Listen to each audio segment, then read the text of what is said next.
الحمد لله نحمده ونستعينه ونستغفره ونؤمن به ونتوكل عليه ونعوذ بالله من شرور أنفسنا ومن سيئات أعمالنا من يهده الله فلا مضل له ومن يضلل فلا هادي له ونشهد أن لا إله إلا الله وحده لا شريك له ونشهد أن محمدا عبده ورسوله صلى الله تعالى عليه وعلى آله وأصحابه وبارك وسلم تسليما كثيرا كثيرا أما بعد فأعوذ بالله من الشيطان الرجيم بسم الله الرحمن الرحيم يا أيها الذين آمنوا من يرتد منكم عن دينه فسوف يأتي الله بقوم يحبهم ويحبونه أذلة على المؤمنين أعزة على الكافرين۔ قرآن مجید کی ایک آیت تلاوت کی ہے۔ اللہ تعالیٰ سے دعا ہے اللہ تعالیٰ صحیح طرح سے بات کہنے کی، سننے کی، سمجھنے کی اور پھر ہم سب کو اس پر عمل کی اللہ توفیق عطا فرمائے۔ قرآن کی جو میں نے آیت پڑھی، یا ایھا الذین آمنوا، اے لوگو جو ایمان لائے ہو، من یرتد منکم عن دینہ، تم میں جو بھی اپنے دین سے پیچھے ہٹے گا، فسوف یأتی اللہ بقوم، تو اللہ ایسے لوگوں کو پیدا کرے گا، یحبہم، جو اللہ سے محبت کریں گے، ویحبونہ، جن سے اللہ محبت کرے گا اور وہ اللہ سے محبت کریں گے، یجاہدون فی سبیل اللہ، اللہ کے راستے میں جہاد کریں گے، ولا یخافون لومۃ لائم، اور اللہ کے بارے میں کسی ملامت کرنے والے کی پرواہ نہیں کریں گے۔ اس آیت میں اللہ نے ایک طرح کی دھمکی دی ہے، من یرتد منکم عن دینہ، جو بھی اپنے دین سے پیچھے ہٹے گا۔ ارتداد کا مطلب دین چھوڑ دینا، یہ پیچھے ہٹنا۔ آپ نے لفظ سنا ہوگا نا، رد کر دیا، رد کا معنی لوٹا دیا، ریجیکٹ کر دیا، اور ارتداد پیچھے کو ہٹ گیا، خود ریجیکٹ ہو گیا، باب افتعال۔ تو جو بھی پیچھے ہٹے گا تو اللہ ایسے لوگوں کو پیدا کرے گا جو اللہ سے محبت کریں گے اور اللہ ان سے محبت کرے گا۔ یہ جو پیچھے ہٹنا ہے دین سے، اس کے مختلف درجات ہوتے ہیں۔ جب بھی ہم کہتے ہیں اپنی گاڑی تھوڑی سی پیچھے لے آؤ، پیچھے لانے کا ایک مطلب تو یہ ہوتا ہے آپ لانڈھی گئے ہوئے تھے، ریورس کرتے کرتے گھر پہ لا کے کھڑی کر دیا آپ نے، جہاں سے نکلے تھے وہیں آ کے کھڑے ہو گئے۔ ایک یہ ہوتا ہے کہ آپ نے 4 قدم پیچھے لے آئے، ایک اسٹاپ پیچھے لے آئے، لیکن اس کو کہا یہی جائے گا کہ پیچھے کو آنا۔ منزل ہماری سامنے ہو اور ہم ایک قدم بھی پیچھے کو آئیں تو دنیا میں اس سے بڑا کوئی بے وقوف نہیں ہوتا، جس نے جانا کسی منزل کی طرف ہے اور وہ اس منزل کو فوکس کیے بغیر ریورس میں آ رہا ہے بلا ضرورت۔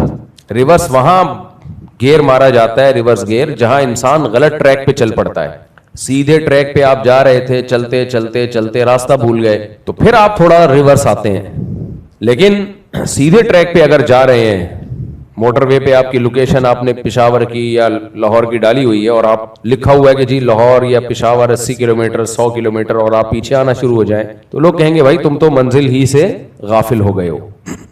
تو اللہ تعالیٰ نے ہم سب کو پیدا کیا، ہماری ایک منزل بنائی ہے، وہ منزل ہے ایمان اور اعمال صالحہ، یعنی عقیدہ بھی درست رکھیں اور اپنے عمل کو بھی درست رکھیں اور فوکس آخرت کو رکھیں۔ یہ رہنا نہیں ہے یہاں، مرنا ہے، جانا ہے یہاں پہ۔ بہت جنازے آپ نے بھی دیکھ لیے، ہم نے بھی دیکھ لیے۔ ذرا تھوڑا سا تصور کر لیں، جب سے ہم بالغ ہوئے ہیں، عقل و شعور ہم نے سنبھالا ہے، اس وقت سے کتنے جنازے دیکھ لیے ہوں گے، کتنی لاشیں خود اٹھائی ہوں گی ایکسیڈنٹ میں، حادثات میں، کتنے لوگوں کو خود مرتے ہوئے دیکھا۔ مجھے یاد ہے میرا چھوٹا بیٹا، بالکل چھوٹا سا، اس کو زیادہ شعور نہیں تھا، تو یہاں جنازہ آیا ہے، بہت پرانی بات ہے، تو اس بیچارے کو کیا پتا میت کیا ہوتی ہے، جنازہ کیا ہوتا ہے۔ تو اس نے دیکھا کوئی صاحب لیٹے ہوئے ہیں کفن میں اور نماز پڑھی جا رہی ہے، نہ ہل رہے ہیں نہ جل رہے ہیں، تو گھر میں مجھے آ کے کہنے لگا ابو آج میں نے ایک مرے ہوئے انکل کو دیکھا ہے، یعنی اس کا خیال ہے انکل تو ہیں لیکن یہ تو ہل بھی رہے نا، کچھ بھی نہیں کر رہے، تو یہ شاید مرے ہوئے ہیں۔ تو مجھے کہنے لگا آج میں نے چلتے پھرتے انکل تو بہت دیکھے، ایک انکل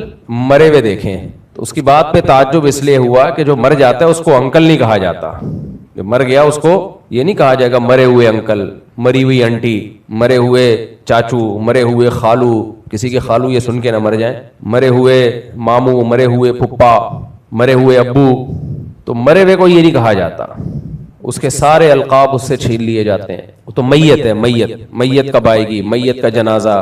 آپ نے یہ نہیں دیکھا ہوگا کہ جو مرا ہوا ہو اس کو کہا جائے ماموں کو لے آؤ، پھپھو کو یہاں لے آؤ نا بھائی، میت کو، پھپھو کی میت کو یہاں لے آؤ، خالو کی میت کو یہاں لے آؤ، والد کی ابو کی میت کو یہاں لے آؤ، دادا کی میت کو یہاں لے آؤ۔ تو جب ایک ٹریک ہے، سب نے مرنا ہے، مسلمان اپنی منزل سیدھی رکھتا ہے، اسے پتا ہے کہ میں نے آخرت کے لیے بنا ہوں، میں دنیا کے لیے بنا ہی نہیں ہوں۔ اس وقت دنیا میں جو سب سے زیادہ جس چیز نے انسان کو تکبر میں اور اللہ سے غفلت میں ڈالا ہے وہ ترقی ہے۔ پاگل ہو گیا ترقی کر کر کے، سن کے وہ سمجھ رہا ہے کہ بس یہی ہے، اور وہ اس دنیا کی ترقی کو دیکھ رہا ہے، اپنی حیثیت کو نہیں دیکھ رہا۔ دنیا ترقی کر رہی ہے میرے بھائی، لیکن سائنسدان ترقی نہیں کر رہے، وہ ترقی کے بعد بھی مر جاتے ہیں۔ جو ترقی کروانے والے ہیں وہ دنیا کو آگے چھوڑ کے خود پیچھے چلے جاتے ہیں۔ تو جس دنیا ترقی تو انسان کو کرنی چاہیے تھی نا، اور انسان کی حقیقی ترقی اس وقت تک ہو نہیں سکتی جب تک وہ موت کو آگے نہ دھکیل دے۔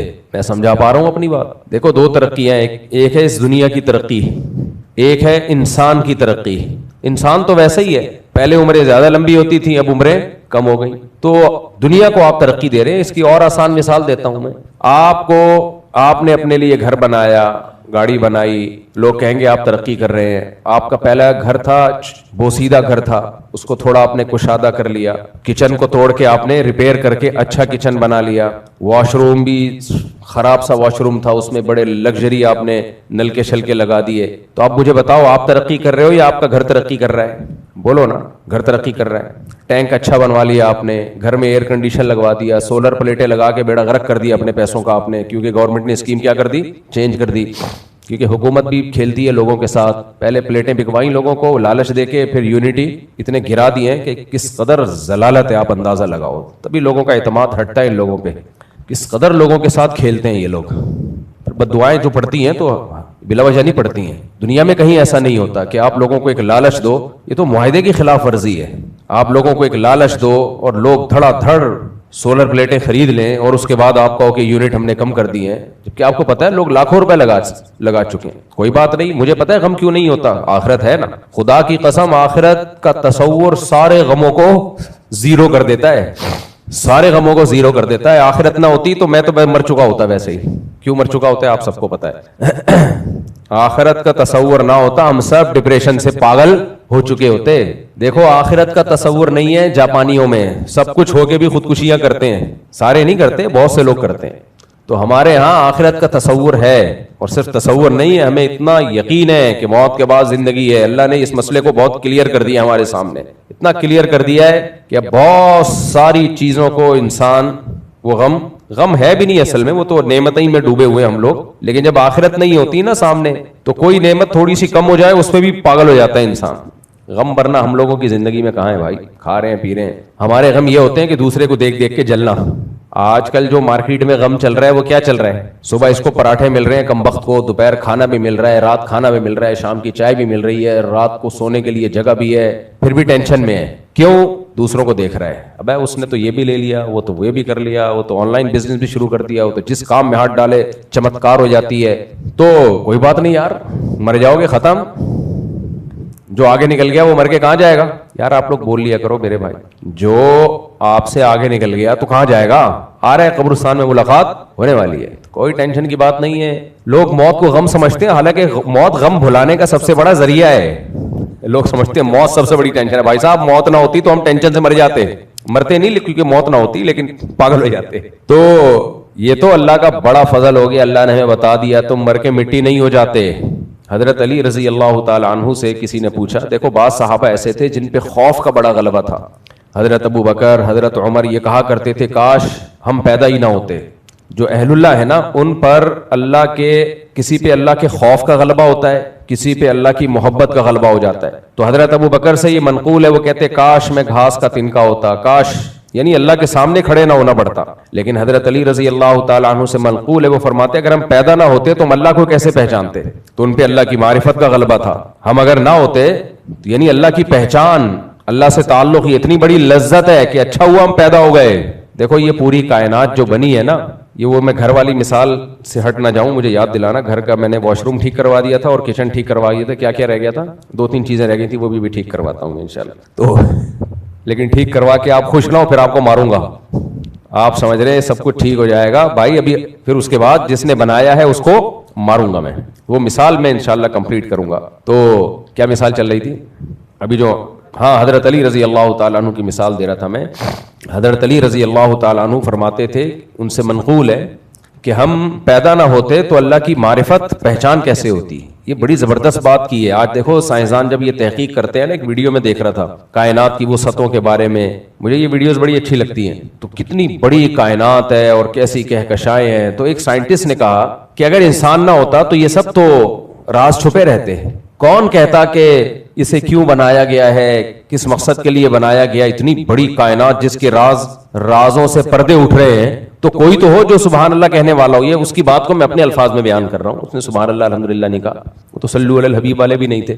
تو کون ہوگا جو اس کائنات کو دیکھ کے اس کے رازوں کو فاش کرے گا اور اس کی گہرائیوں میں غوطے لگائے گا اور ہر روز کوئی نت نئی تحقیقات سامنے لائے گا. تو جانوروں میں تو یہ کچھ بھی نہیں ہے, وہ تو پیدا ہوئے مر گئے ختم. تو اس سے اس حدیث کی تائید ہوتی ہے. وہ حدیث تو کمزور ہے, ضعیف ہے, لیکن اس کا مفہوم درست ہے, قرآن سے ثابت ہے اس کا مفہوم. کنت کنزا مخفیا, اللہ کہتے ہیں میں چھپا ہوا خزانہ تھا, میں نے چاہا کہ میں ظاہر ہو جاؤں, اس لیے اللہ نے انسان کو پیدا کیا. یعنی اللہ نے جو کائنات بنائی, اپنی طاقت, اپنی قدرت, اپنے کمالات, کوئی اس کے کمالات کو پہچاننے والا تھا کیا؟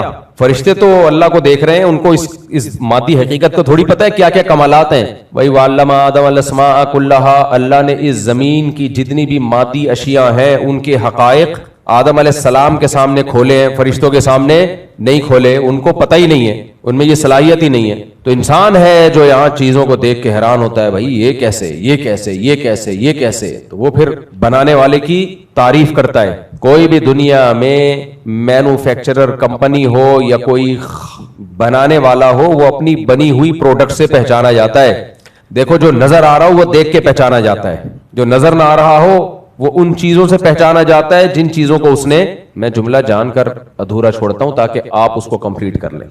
جو بنانے والا ہوتا ہے اور نظر نہ آ رہا ہو تو ہمیں وہ اپنی بنی ہوئی چیزوں سے پہچانا جاتا ہے. پولیو کی ویکسین جس نے بنائی اور جس نے پوری دنیا میں پھیلائی نا, پوری دنیا اس کو سلام کرتی ہے, پوری دنیا اس کو سلام کرتی ہے کہ اس نے انسانیت کی بڑی خدمت کی, سوائے پاکستانیوں کے, سوائے پاکستانیوں کے. تو بہت سارے کام الحمدللہ ہمارے یہاں ایسے ہیں کہ وہ سازش سازش سازش ہر چیز کو, کیونکہ ہم نے جن حکمرانوں کو اکثر کو دیکھا کہ وہ سازشی ہیں, تو ہمارا سسرال کو دیکھا وہ سازشیں کرتا رہتا ہے ہمارے خلاف. سسرال والوں نے اپنے سسرال کو دیکھا کہ وہ سازشیں کرتا رہتا ہے. امام نے کمیٹیوں کو دیکھا کہ میرے خلاف سازشیں کرتی رہتی ہیں. کمیٹیوں نے امام کو دیکھا یہ مسجد پہ قبضہ کرنے کے چکر میں ہمارے خلاف سازشیں کر رہا ہے. باس کو دیکھا, اپنے امپلائیز کو دیکھا, آپ کے جو ساتھ تھے ان کو دیکھا کہ وہ آپ کے خلاف دفتر میں سازشیں کر رہے ہیں, آپ کی ٹانگیں کھینچ رہے ہیں اور باس کے سامنے آپ کی برائیاں کر رہے ہیں, آپس میں بھی برائیاں کر رہے ہیں. جب آپ سامنے بیٹھتے ہیں تو ایسا لگتا ہے اس سے زیادہ کوئی نیک دنیا میں پیدا ہوا ہی نہیں ہے. تو ہر جگہ آپ کو اسٹیبلشمنٹ کو آپ نے دیکھا, الیکشن میں کون کھڑا ہو رہا ہے, جتوا کس کو رہا جا رہا ہے, ٹھیک ہے نا. ایسی جگہ سے لوگ جیت رہے ہیں جہاں سے کھڑے ہوئے ہی نہیں. اچھا پھر سیاستدانوں کو دیکھا ایک دوسرے کی ٹانگیں کھینچ رہے ہیں, سازشیں کر رہے ہیں. اسٹیبلشمنٹ کو جب اپنی باری آتی ہے تو باپ بناتے ہیں, جب اپنا مسئلہ نہیں ہوتا تو پھر وہی سب سے ملک دشمن بن جاتی ہے, وغیرہ وغیرہ وغیرہ وغیرہ وغیرہ. اس پہ بولنے کے لیے بہت کچھ ہے. تو اتنی سازشیں پاکستانیوں نے دیکھی ہیں, اتنا کچھ دنیا میں دیکھا ہے. اب تو سڑک بن رہی ہوتی ہے, ایسا لگتا ہے کہ کیا ہے, سازش ہے. اچھا کام بھی ہو رہا ہوتا ہے, یہ کیا لگتا ہے, گٹر کے ڈھکن لگ رہے ہیں, لگتا ہے یہ بہت بڑی گیم کھیلی جانے والی ہے ہمارے. گیم اصل میں یہ گیم مذکر لفظ ہے اردو میں, یہ پنجاب میں جا کے مؤنث ہو گیا. ایسا لگتا ہے بہت بڑا گیم کھیلا جانے والا ہے ہمارے ساتھ.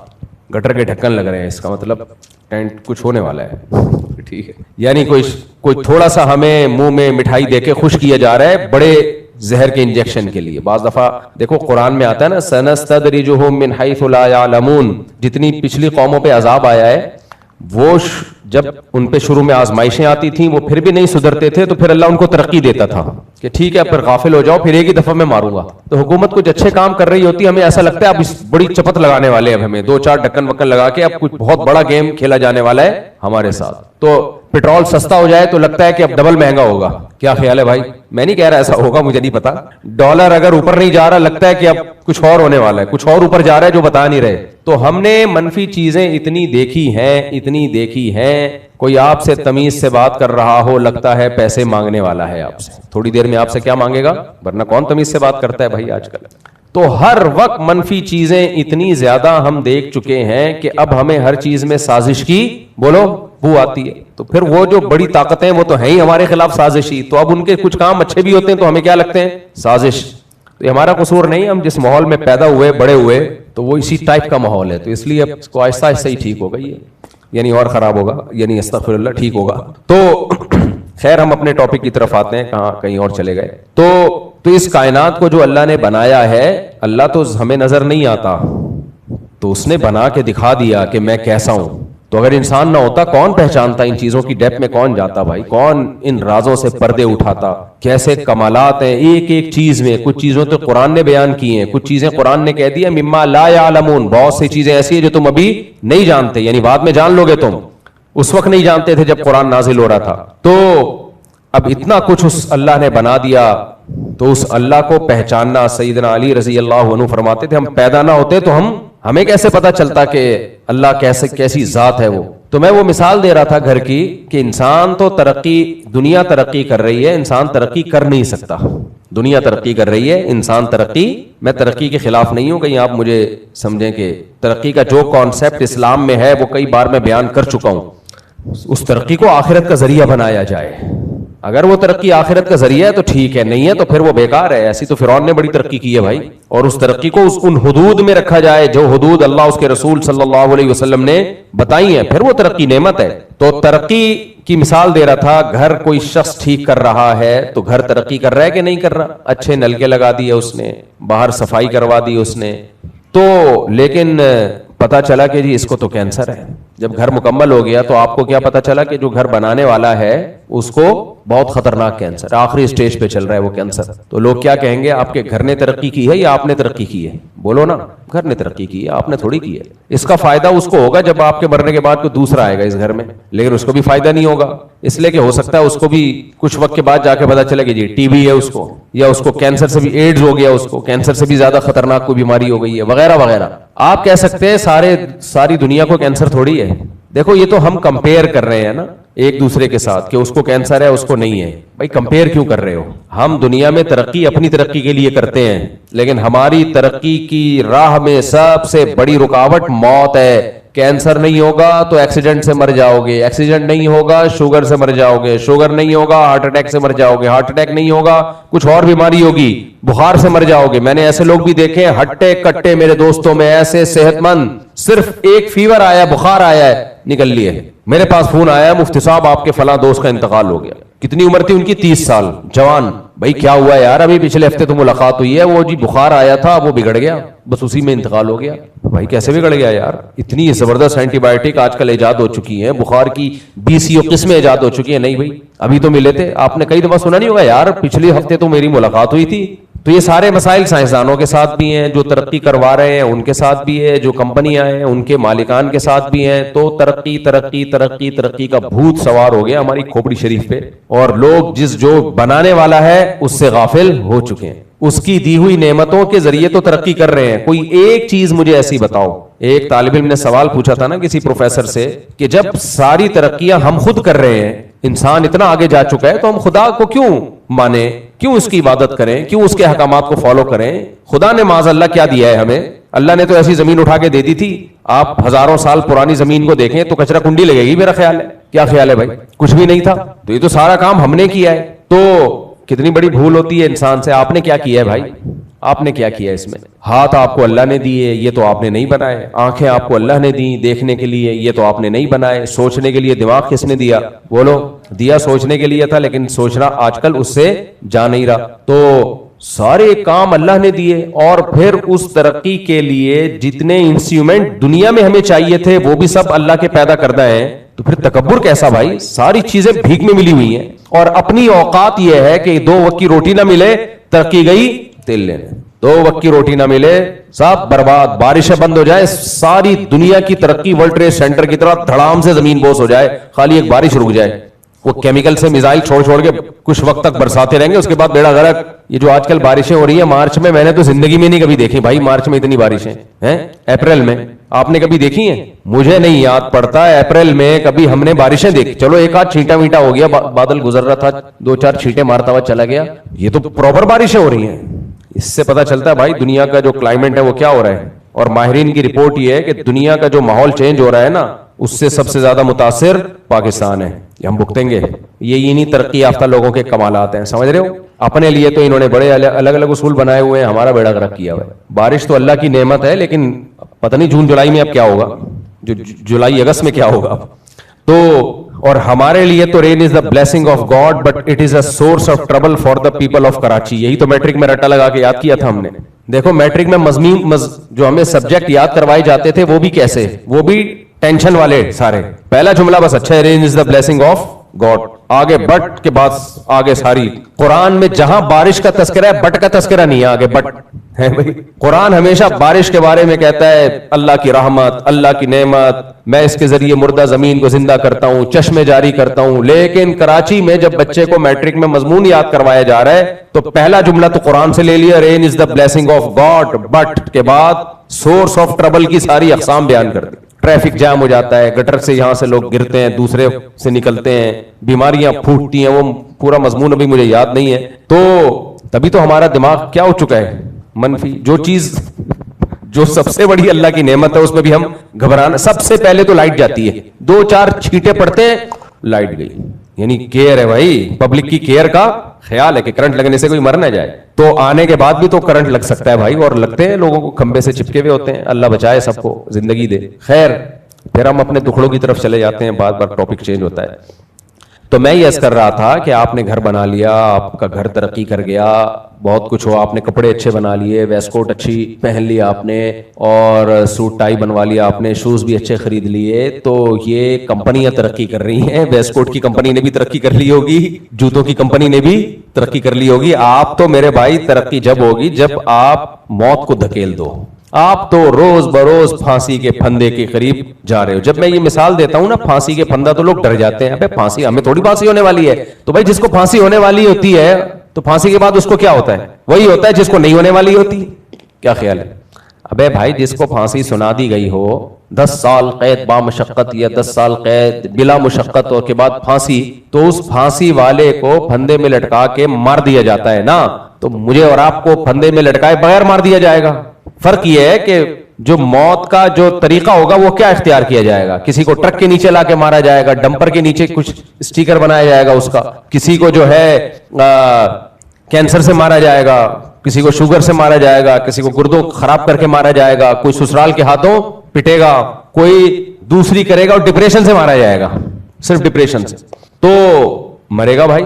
نہیں یقین آتا آپ ہمارے یہاں کے جنازے دیکھ لیا کرو, ہر ہفتے کوئی ایک آدھ تو آیا ہوا ہوتا ہے. ہمارے تو قریب قریب مسجدیں, جنازے بھی ڈیوائیڈ ہوئے ہوئے ہوتے ہیں. اگر ایک محلے میں ایک مسجد ہوتی تو اب جنازے ہی ہو رہے ہوتے ہیں. یہاں حرم میں دیکھ لو آپ, جو لوگ عمرہ کرنے حج کرنے جاتے ہیں, ہر نماز کے بعد الصلاۃ علی الجنائز, اور وہ ایک جنازہ نہیں ہوتا, یاد رکھو. حرم میں جو جنازہ ہو رہا ہوتا ہے, امام حرم مسجد نبوی میں یا مسجد حرام میں جب جنازے کی نماز پڑھاتے ہیں تو وہ ایک نہیں رکھا ہوا ہوتا, کئی جنازے ایک نماز میں ہوتے ہیں. تھوڑی سی آبادی کہیں بڑھ جائے تو پھر جنازوں کا ریشو دیکھا کرو. تو میں آپ کو ڈرا نہیں رہا, نہ قرآن ہمیں موت یاد دلا کے ڈراتا ہے. قرآن ہمارے سامنے ایک حقیقت کو کھولتا ہے. وہ حقیقت یہ ہے, یا ایھا الناس, اے لوگو, لا یغرنکم الحیات الدنیا ولا یغرنکم باللہ الغرور. اے لوگو تمہیں یہ دنیا کی زندگی دھوکے میں نہ ڈال دے. بڑے بڑوں کو دھوکے میں ڈالا اس نے, ابھی نہیں لگ رہا, جب موت آئے گی تو انسان کہے گا واقعی ہم دھوکے میں پڑے ہوئے تھے. ولا یغرنکم باللہ الغرور, اور جو شیطان ہے وہ بھی تمہیں لمبی لمبی امیدیں دلا کے دھوکے میں ڈالے گا. شیطان کو بھی اللہ نے دھوکے باز کہا, اور اس دنیا کی زندگی کو بھی اللہ نے مکمل کریں, اس دنیا کی زندگی کو بھی اللہ نے دھوکے باز کہا. دونوں کو بڑا دھوکے باز, کیونکہ غرور کا لفظ مبالغے کا صیغہ عربی میں, یہ جو ہم اردو میں کہتے ہیں نا غرور, تکبر, غرور اردو میں اس کا کانسیپٹ الگ ہے, عربی میں اس کا تصور الگ ہے. عربی میں غرور دھوکہ دینے کو کہتے ہیں. مغرور عربی میں قابل ترس لفظ ہے, جس بیچارے کو دھوکہ دے دیا ہو اس کو عربی میں مغرور کہا جاتا ہے, بیچارہ. اور اردو میں مغرور کسے کہا جاتا ہے؟ متکبر. کہتا ہے بڑا مغرور آدمی ہے. لیکن اردو میں یہ لفظ آیا عربی سے ہے اور صحیح معنوں میں کنورٹ ہوا ہے, کیونکہ جو متکبر ہوتا ہے نا وہ بھی اپنے بارے میں دھوکے میں ہوتا ہے کہ میں کوئی بڑی فلم ہوں, دھوکے میں ہوتا ہے وہ. اس کو شیطان نے دھوکہ دے دیا اور یہ دھوکے میں آ گیا, اس لیے اس کو کیا کہا جاتا ہے؟ مغرور. لیکن اصل لفظ مغرور کا جس کو دھوکہ دے دیا گیا ہو. اور غرور غین کے زبر کے ساتھ, غرور نہیں غین کے زبر کے ساتھ, غرور دھوکہ دینے والا, بڑا دھوکہ دینے والا, یعنی مبالغہ اس میں. تو اللہ نے فرمایا وَلَا يَغُرَّنَّكُمْ بِاللَّهِ الْغَرُورُ, تمہیں دھوکہ دینے والا شیطان دھوکے میں نہ ڈال دے. شیطان کیسے دھوکہ دیتا ہے؟ قرآن میں اس کی مختلف مثالیں ہیں, اور ان مختلف مثالوں میں دو چیزیں کامن ہیں, یعنی ان تمام مثالوں کو جمع کریں تو دو اصول سامنے آتے ہیں شیطان کے دھوکہ دینے کے. نمبر ایک, لمبی لمبی امیدیں دلاتا ہے. کیا دلاتا ہے؟ لمبی لمبی امید. وہ امیدیں دلاتا ہے ابھی تو ایکچولی ابھی دیکھو کیا ہونے والا ہے, یہاں بحریہ ٹاؤن لگا دے, بس سب کچھ اٹھا کے کہاں لگا دے. مجھے بحریہ ٹاؤن بولتا ہوں میرے بچہ یاد آتا ہے, ابو بھیڑیا ٹاؤن چلیں. بھیڑیا بچے بھی یار خدا کی قسم انٹرٹینمنٹ کا سب سے بڑا اس کو وہ منہ سے نکلتا نہیں نا, چھوٹا ہے, ابو بھیڑیا ٹاؤن چلیں گھومنے. میں نے کہا گھومنے کی جگہ بھی بول رہا ہے اور بھیڑیا ٹاؤن بھی بول رہا ہے بھائی, یعنی گھومنے کی جگہ بھی بول رہا ہے اور ٹاؤن کون سا ہے؟ بھیڑیا. بھیڑیا ٹاؤن کو گھومنے کی جگہ ہوتی ہے. خیر ہم لے گئے اس کو, گھما دیا ہم نے. ہماری کراچی والوں کی انٹرٹینمنٹ ٹوٹل یہی ہے. باہر ملکوں میں ہم جاتے ہیں ماشاءاللہ, پنجاب میں بھی بڑی جگہ ہیں, کراچی والوں کی جو انٹرٹینمنٹ ہے نا ٹوٹل, یا تو گوشت کھا کے آ جائیں گے ادھر کہیں جا کے ہائی وے پہ کہیں گوشت پوشت پھوڑ پھاڑ کے آ جائیں گے, یا بیچارے بھیڑیا ٹاؤن کا ایک چکر لگا کے گاڑی میں گھومیں گے, یوں 7 چکر لگائے واپس آ گئے, دیکھ لیا بھائی. صحیح ہے. تو یہ کراچی والوں کی بیچاروں کی, اور اس میں بھی واپسی پہ اگر بارش ہو گئی تو وہ پھر بھیڑیا ٹاؤن ہی ثابت ہوتا ہے کہ یار کہاں گئے تھے, اتنا ٹریفک جیم ہو جاتا ہے اگر واپسی میں بارش ہو جائے. تو خیر, تو بہت غم دیکھے کراچی نے اور دیکھ ہی رہا ہے مسلسل. اللہ کرے ان غموں سے اللہ ہمیں نکال دے, کچھ ہمیں بھی کچھ انسانوں والی زندگی عطا فرما دے, کچھ کہیں باہر نکلیں تو صاف ستھرا سا ماحول نظر آئے, اور آنکھ نہ کھلے ایسا ہی رہے پھر وہ ماحول. خیر, تو لا یغرنکم الحیات الدنیا, اللہ کہتے ہیں یہ دنیاوی زندگی تمہیں دھوکے میں نہ ڈالے. ولا یغرنکم باللہ الغرور, اور تمہیں شیطان دھوکا نہ دے. تو یہ دھوکا دو طرح سے دے گا. شیطان کے دھوکے میں بتا رہا تھا دو طرح سے ہوتے ہیں. نمبر ایک, لمبی لمبی امیدیں اور بے موقع خوف. یہ عجیب بات ہے. الشیطان یعدکم الفقر, شیطان امیدیں بھی دلاتا ہے اور خوف بھی. انسان کے پاس جو موٹیویشن ہے نا کسی عمل کی, بڑی زبردست بات ہے, اللہ کرے سمجھ میں آ جائے. ہمیں جب بھی موٹیویشن ملتی ہے نا کچھ کرنے کی, دو چیزوں سے ملتی ہے, امید اور خوف سے. امید کا مطلب کریں گے تو یہ مل جائے گا, نہیں کریں گے تو پتہ نہیں کیا ہو جائے گا, یہی ہوتا ہے نا. ارے بھائی آپ صبح صبح آفس کیوں جاتے ہو, دفتر کیوں جاتے ہو؟ امید ہوتی ہے جائیں گے تو روکڑا ملے گا, اور نہیں گئے گھر میں فاقے پڑ جائیں گے, یہ خوف ہے. یہی ہوتا ہے کہ نہیں ہوتا؟ آپ کوئی بھی دنیا میں کام کر رہے ہو, مزدور جو کدال لے کے نکلتا ہے, محنت کرتا ہے, اس شوق سے تھوڑی کر رہا ہوتا ہے بھائی, اس لیے کرتا ہے کہ کریں گے تو کچھ ملے گا, یہ امید ہوتی ہے. نہیں کریں گے خوف ہوتا ہے فقر و فاقہ کا. تو ہر عمل کے پیچھے کچھ امیدیں اور کچھ خوف, کچھ لالچ اور کچھ خوف جو انسان سے عمل کرواتا ہے. آپ کا کوئی دشمن ہوتا ہے, آپ زیادہ اس سے دشمنی نہیں پالتے. بعض دفعہ ڈر ہوتا ہے کہ یار ایسا نہ ہو کہ زیادہ دشمنی پالی تو الٹا ہی گلے نہ پڑ جائیے. یہ خوف آپ کو روکتا ہے, حالانکہ دل چاہ رہا ہوتا ہے اس کو نقصان پہنچانے کا. تو اسی وجہ سے قرآن نے بھی جنت کی امیدیں دلائیں اور جہنم کا خوف, کہ بھائی کر لو تو جنت میں چلے جاؤ گے, نہیں کرو گے تو کہاں جاؤ گے.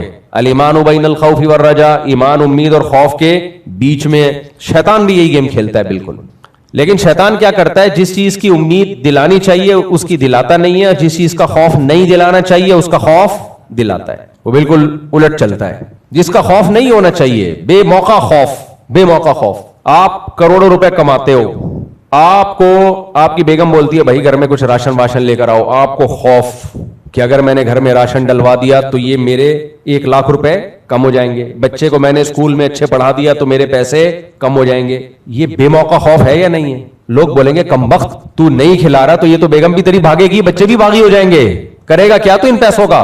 پھر آپ ایک دم جوش میں آئے, نہیں نہیں یار مجھے تو خرچ کرنا چاہیے, گھر بھی اچھا بنانا چاہیے, نہیں نہیں نہیں. پھر بے موقع خوف. کنجوس آدمی کو اسی طرح کے خوف آتے ہیں نا. یہ خوف اس کا بیڑا غرق کر دے گا, یہ بیڑا غرق کر دے گا. یہ غلط چیز, غلط خوف ہے. اور آسان مثال, آپ کی جاب لگ گئی, آپ کو یہاں سے فلائی کر کے جانا ہے, سمجھ لو امریکہ جانا ہے یا جاپان جانا ہے, بڑے اچھے بڑے عرصے کے بعد آپ کی جاب لگی, فاقے چل رہے تھے. اب کسی نے آپ کے کان میں آ کے کہہ دیا بھائی جہازوں کے کریش ہونے کی ویڈیوز دکھا دی آپ کو, دیکھ فلاں موقع پہ یہ جہاز کریش ہوا تھا, یہ دیکھ کیسے ہل رہا ہے, پائلٹ کی حالت دیکھ. آپ کہو گے بھائی 100 میں یا لاکھوں میں کوئی ایک کریش ہوتا ہے, ضروری تھوڑی یہ بھی کریش ہو جائے. کہ بھائی ضروری تو نہیں ہے لیکن ممکن تو ہے نا. جو پہلے جہاز میں بیٹھے ہوئے تھے کیا ان کو پتا تھا کہ یہ کریش ہوگا؟ نہیں پتا تھا نا. بس تجھے بھی نہیں پتا. سیم سچویشن ہے. سچویشن کیا ہے؟ سیم سچویشن ہے. ورلڈ ٹریڈ سینٹر سے جو جہاز جا کے ٹکرایا, ان کے پائلٹوں کو اور ان کے جو پیسنجر تھے ان کو پتا تھا یہ ٹکرائے گا؟ آپ سے پوچھ رہا ہوں, نہیں پتا تھا. تو اب وہ اس کو ڈرا رہا ہے, جو جاپان جا رہا ہے ملازمت کے لیے, اچھی تنخواہ مل رہی ہے اس کو ڈرا رہا ہے کہ جیسے ان کو نہیں پتا تھا تجھے بھی نہیں پتا ہے, تو تیرا جہاز بھی کیا ہوگا, کہیں جا کے چنگ چونگ شنگ پونگ سے جا کے ٹکرائے گا تیرا جہاز, شنگ شانگ سے جا کے. اب آپ گھبرا رہے ہو. تو یہ خوف موقع کا خوف ہے, یہ بے موقع خوف ہے. شادی کی مثال دیں گے تو سمجھ میں آئے گی انشاءاللہ. آپ بالغ ہو گئے, عاقل ہو گئے, دماغ سیٹ ہے آپ کا, فٹ فاٹ ہو آپ, اور آپ کو اللہ نے اتنا دیا ہے کہ صبح 2 پراٹھے کھا سکتے ہو اور ایک بیگم کو بھی 2 پراٹھے کھلا سکتے ہو. یہی ہوتا ہے خرچہ, اور کیا ہے. باقی جب بچہ پیدا ہوتا ہے وہ تو پھر تو ایسے فیوچر کو دیکھو گے, پھر تو پاگل ہو جاؤ گے بھائی. لوگ پتہ ہے کیا دیکھ رہے ہوتے ہیں شادی میں؟ ابھی شادی ہوگی, اس کا خرچہ, پھر بچہ پیدا ہوگا, اس کا خرچہ, پھر بچہ تھوڑا سا بڑا ہوگا, اس کی خوراک چینج ہوگی, اس کا خرچہ, پھر بچہ اسکول میں جائے گا, پھر اس کا خرچہ, پھر اس کو ساری زندگی پڑھانا ہے, پھر اس کا خرچہ, پھر اس کو ڈاکٹر بنانا ہے 4 سال. تو آج کل فیس اتنی چل رہی ہے میڈیکل کالجز کی, تو اس وقت کیا فیس ہوگی, سونے کا ریٹ ویٹ ایک اندازہ لگا کے اتنا خرچہ. پھر وہ کم بخت انسان کا بچہ نکلا یا نہیں نکلا, اس کا خرچہ. یہ بھی تو ہوتا ہے, ساری انویسٹمنٹ کرتی پھر بھی ایک ہی ہوتا ہے نا. آج کل تو ایک آدھ سے زیادہ ہو نہیں رہے بھائی, تو اس لیے ان کو بڑا فوکس ہوتا ہے کہ یار یہی ہو. زیادہ ہوں گے تو چلو یار 2-4 اسپیئر میں بگڑنے کے لیے کیا ہو گیا, 2-4 بگڑ بھی گئے تو ہر گھر میں ایک آدھ پہلے بگڑا ہوا ہی پیدا ہوتا تھا, تو ایک آدھ ہوتا تھا. اب تو ایک ہی ہے, اس پہ ساری انٹینشن جو ہے, ساری توجہ اس کے اوپر. اب یہ کیلکولیشن, میرے جو دوست میرے ساتھ بالغ ہوئے تھے نا, وہ اب تک وہ کیلکولیشن میں لگے ہوئے ہیں. سمجھ میں آ رہی ہے بات؟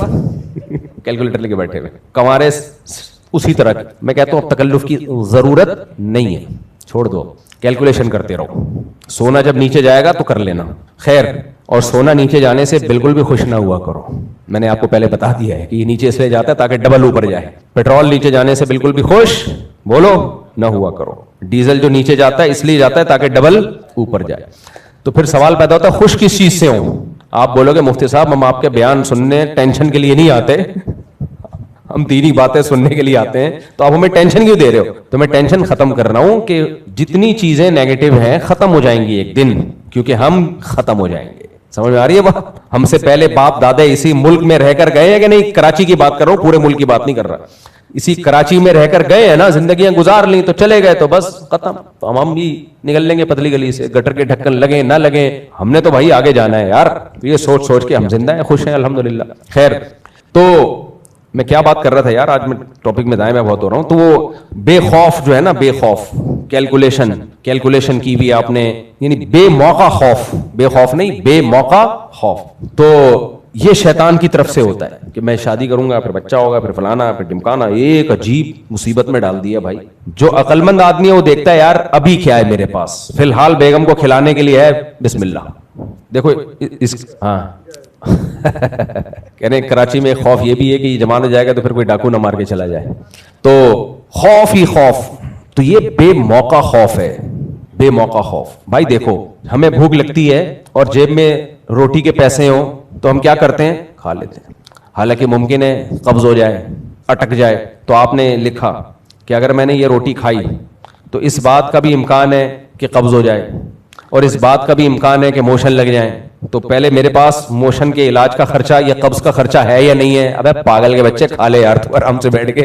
جو بنیادی ضرورتیں ہوتی ہیں فوراً پوری کی جاتی ہیں, اس کے بعد دیکھا جاتا ہے اس کو مینج کیسے کرنا ہے. تو میں بار بار جو چیختا رہتا ہوں نا کہ شادی بھی انسان کی روٹی کی طرح بنیادی ضرورت ہے, ذہن میں رکھو. یہ روٹی کی طرح بنیادی ضرورت ہے, پراٹھے کی طرح بنیادی ضرورت ہے, انڈے مچھلی کی طرح. جیسے ڈاکٹر کہتے ہیں نا انڈا کھاؤ, مچھلی کھاؤ, روٹی کھاؤ, یہ کھاؤ, وہ کھاؤ, ایسے ہی ڈاکٹر کہتے نہیں ہے لیکن کہنا چاہیے. جب بالغ ہو جائے تو فوراً شادی کرو, اس لیے کہ آپ کو جیسے روٹی کی بھوک لگ رہی ہے, شادی کی بھوک اس سے ڈبل لگتی ہے. سمجھ میں آ رہی ہے بات کہ نہیں آ رہی؟ یہ آپ کی باڈی کی ریکوائرمنٹ ہے, باڈی چاہتی ہے. نہیں ہوگا تو اس کا دماغ خراب ہوگا, ڈپریشن میں جائے گا, پاگل ہوگا. یہ ہو گئے پاگل بہت سے نوجوان آتے ہیں, مجھے لگتا ہے کہ سک چکا ہے بھی ہے. اور پھر خدا نخواستہ کوئی عشق معاشقے میں آ گیا, پھر تو خودکشیاں بھی ہو رہی ہیں. 18 سال کے لونڈے خودکشیاں کر رہے ہیں. خیر ابھی یہ ٹاپک نہیں ہے, ابھی اصل ٹاپک کی طرف آتا ہوں. اصل تو یہی تھا لیکن دوسرے ٹاپک کی طرف آتا ہوں.